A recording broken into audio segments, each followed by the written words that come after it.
Elles ne sont pas seulement victimes du changement climatique au regard de leur rôle en matière de gestion des ressources naturelles et des responsabilités qui leur incombent souvent en matière de provision en énergie dans leur foyer. Les femmes sont aussi actrices de premier plan dans la lutte contre les changements climatiques. Les initiatives de lutte contre ce phénomène menées par des femmes se multiplient et sont de mieux en mieux reconnues. Au Togo, une femme fait parler d'elle à travers son engagement pour la cause climatique. Elle est notre invitée dans ce numéro de votre émission Planète Idéale. Brigitte Adra Chonia Akako, vous êtes directrice exécutive de l'ONG Web Togo. Merci d'avoir répondu à notre invitation. Merci, Monsieur Gaëtan. Chers téléspectateurs, bonjour. Alors, Madame, vous œuvrez pour l'implication de la femme dans le développement durable. Comment mesurez-vous le rôle qu'est le vôtre en tant que femme dans ce processus? Merci. Le rôle des femmes dans le processus de développement durable est sur plusieurs plans, sur le plan social, sur le plan économique et sur le plan environnement. Et sur le plan social, la femme, en dehors de son rôle de reproductrice, a également un rôle d'éducatrice. Or, l'éducation est l'ingrédient indispensable ou essentiel à tout développement. Et sur le plan économique, 67% des heures de travail prestées dans le monde le sont par les femmes, d'après une étude réalisée tout dernièrement par les Nations Unies. Et également, elles jouent un grand rôle dans le domaine du commerce au Togo, et surtout dans les activités informelles. Et en matière de nutrition et de sécurité alimentaire, leur rôle également est assez essentiel à ce niveau, et surtout dans le secteur agricole. Et sur le plan environnement, je dirais qu'elles sont les plus utilisatrices des ressources naturelles, et aussi elles sont plus en contact des éléments de l'environnement. Et donc la gestion des ressources naturelles et de l'environnement les incombe beaucoup. Et ceci pour dire que les femmes sont des actrices principales du développement durable. Et c'est dans ce cadre que Web Women Environmental Programme Femmes Environnement, avec l'appui de ses partenaires, en l'occurrence l'Union européenne, a initié depuis 2016 un projet dénommé Projet Women 2030, projet Femmes Environnement, qui a pour objectif de renforcer les capacités des organisations des femmes et des femmes à la base dans leur rôle et implication à la mise en œuvre des ODD. Merci. Alors, Madame, votre zone d'intervention, c'est le monde rural, notamment, qui, on le sait, est durement affecté par les changements climatiques. Comment le phénomène de changement climatique se manifeste-t-il dans ces zones? Je parle du monde rural. Effectivement, Monsieur Gaëtan, chers téléspectateurs, le monde rural est très affecté par les effets des changements climatiques et surtout les activités agricoles. Ces 5 dernières années qui sont très bouleversées et où l'on constate des poches de sécheresse, le décalage des saisons, l'irrégularité des pluies, la baisse de la qualité des terres agricoles et par là la baisse du rendement agricole. Très, très, très récurrent, c'est de nos jours. Alors, vous êtes d'un côté du Togo, vous êtes vers Palimé. Est-ce qu'à ce niveau, le phénomène est plus criard que dans d'autres coins du Togo? Nous dirons que au sud du Togo, le phénomène est criard, surtout dans la préfecture de Vaud. La préfecture de Vaud, où la situation de la dégradation des terres est très, très alarmante. Et Web Togo a eu à intervenir dans cette préfecture du côté des femmes agricultrices en leur apportant son appui dans la gestion durable des terres, la restauration écologique des terres, les pratiques d'adaptation au changement climatique. Et et nous avons eu des résultats satisfaisants. Et vraiment, il y a de quoi encourager les acteurs de la société civile et étatique à s'y pencher sur le domaine pour la restauration écologique des terres, pour l'adaptation au changement climatique des populations rurales. Est-ce que vous avez le sentiment qu'il y a une réelle prise de conscience au niveau des femmes quant au changement climatique? Lors de nos échanges, nos séances d'échange avec les femmes, nous nous sommes rendus compte qu'elles sont conscientes des changements que subit le climat ces derniers temps, sans toutefois savoir la raison. Mais après leur avoir expliqué le phénomène du changement climatique, tout à l'heure, elles comprennent l'enjeu, elles comprennent le défi et elles sont plus que partantes à initier des alternatives de solutions et à les mettre en œuvre pour s'adapter et s'atténuer face aux effets des changements climatiques. Sont-elles inquiètes par rapport au phénomène? Qu'est-ce qui les inquiète exactement? Elles sont très inquiètes parce que là, c'est leur activité économique qui sont touchées. Vous savez, elles sont majoritairement, ou bien elles ont pour activité principale l'agriculture. Et l'agriculture, ces derniers temps, est très, très, très bouleversée par les effets des changements climatiques. Et elles sont très inquiètes. Elles sont très inquiètes. Le renforcement de la résilience des populations dans ces milieux passe par quoi concrètement? La résilience des capacités de ces populations passe par les alternatives de solutions innovantes dans l'adaptation au changement climatique, les bonnes pratiques agroécologiques, les bonnes pratiques de restauration écologique des terres, en termes d'énergie également renouvelable. Oui, toutes ces bonnes pratiques et stratégies peuvent amener la population rurale à faire face aux effets des changements climatiques et à pouvoir s'adapter face aux effets des changements climatiques. Alors, vous parlez de l'agroécologie en milieu rural. Qu'est-ce que vous faites concrètement et qui débouche notamment à la promotion des énergies renouvelables dont vous faites cas ici?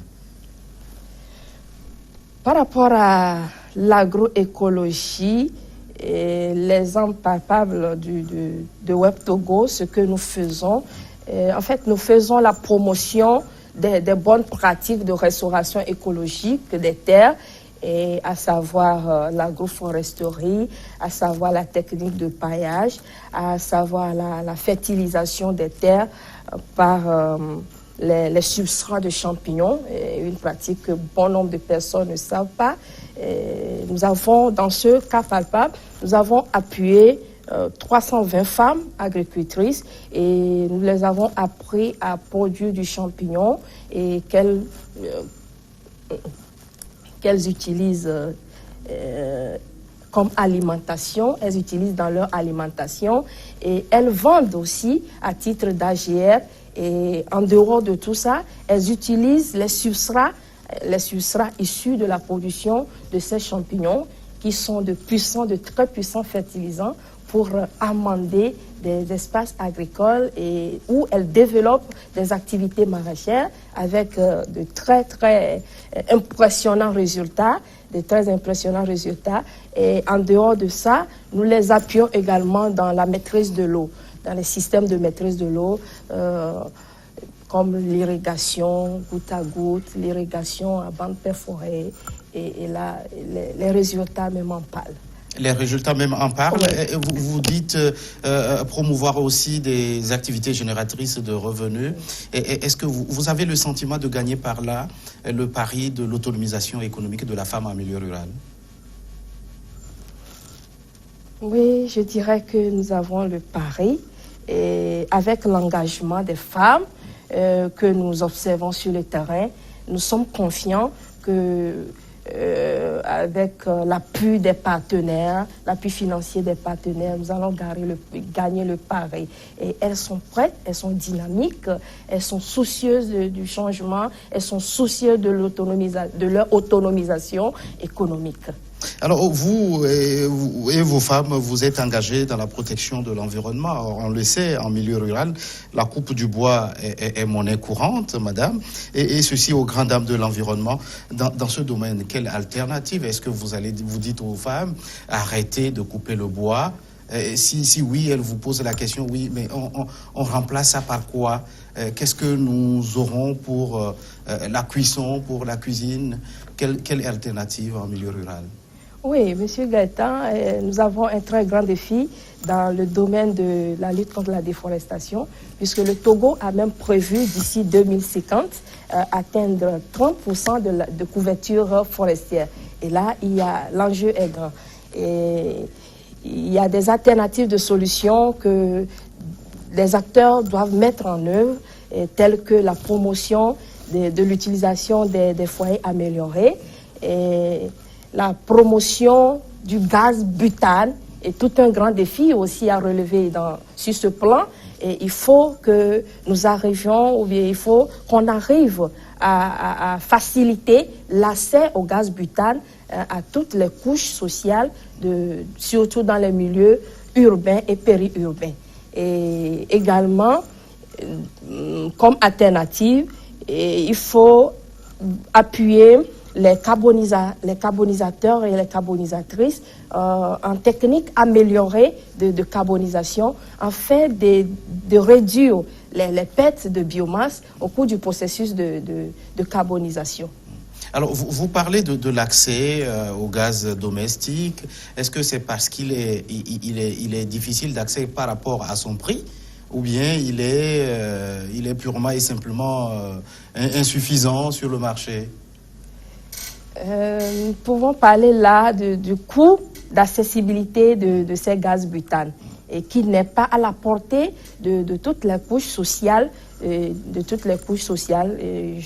le dis ainsi. Notamment de la femme rurale. Notamment de la femme rurale, périurbain et urbain. Et oui. Et là, il faut des stratégies pour faciliter, en termes de coût, l'accessibilité de ces gaz butane. Et pour éviter par ricochet la coupe du bois. Oui, et par ricochet, éviter la coupe du bois. Parce que la majorité, ou bien la grande partie de la quantité du bois ou du charbon de bois qui est coupé dans les milieux ruraux sont utilisés par la population des milieux urbains et périurbains. Alors, au niveau de la promotion des foyers améliorés, qu'est-ce que vous faites à Web Togo? Est-ce que vous les apprenez à les construire, ces foyers améliorés, ou vous les achetez pour les distribuer aux femmes? Merci beaucoup. Et à Web Togo, nous faisons la promotion de l'utilisation des foyers améliorés. Ici, je salue l'appui énorme du programme RED+ au Togo, et qui a appuyé le consortium Femmes RED+, à travers lequel nous avons mené toute une campagne de sensibilisation dans 60 cantons, dans les 5 régions économiques du Togo, une sensibilisation à l'endroit des femmes sur l'économie du combustible et sur la lutte contre la déforestation. Et là, nous avons doté des femmes de 4 500 foyers améliorés. Nous avons formé 3000 promotrices sur toute l'étendue du territoire, 3000 promotrices en fabrication des foyers améliorés type Banco. Et nous avons aussi appuyé tout dernièrement 120 carbonisateurs dans les techniques améliorées de carbonisation, et nous les avons aussi dotés de 10 000 cassamançaises pour améliorer la production du charbon de bois et réduire les pertes de biomasse, et là, par ricochet, contribuer à la lutte contre la déforestation. Alors, est-ce que vous avez le sentiment que vraiment ce matériel que vous avez mis à leur disposition a contribué à la réduction de la coupe du bois, de la déforestation? Comment avez-vous mesuré son impact dans le quotidien des femmes? Merci. Et suite à cette activité, nous avons eu des témoignages des femmes lors de notre suivi-évaluation. Nous avons eu les femmes qui ont témoigné de vive voix. Elles vous ont dit quoi? Elles nous ont parlé de l'intérêt de ces foyers améliorés et l'économie qu'elles arrivent à dégager en termes de quantité de bois et en termes économiques par rapport à l'utilisation ou suite à l'utilisation de ces foyers améliorés. Et il y a même des études qui ont été faites par rapport aux foyers améliorés que nous avons dotés aux femmes. Et des études ont été faites par l'université et qui ont approuvé la qualité de ces foyers améliorés en termes de réduction d'utilisation de la quantité du bois énergie. Oui. Alors, ça représente une goutte d'eau dans un océan de besoins. Est-ce que vous avez en perspective de l'étendre à d'autres couches, à d'autres populations sur le territoire togolais? Oui, je dirais que cette action que nous avons menée, ce n'est qu'un début. Il faut que ces actions puissent être poursuivies et pour assez d'impact sur le terrain, Et je n'oublie pas toujours cet aspect d'accessibilité de gaz butane.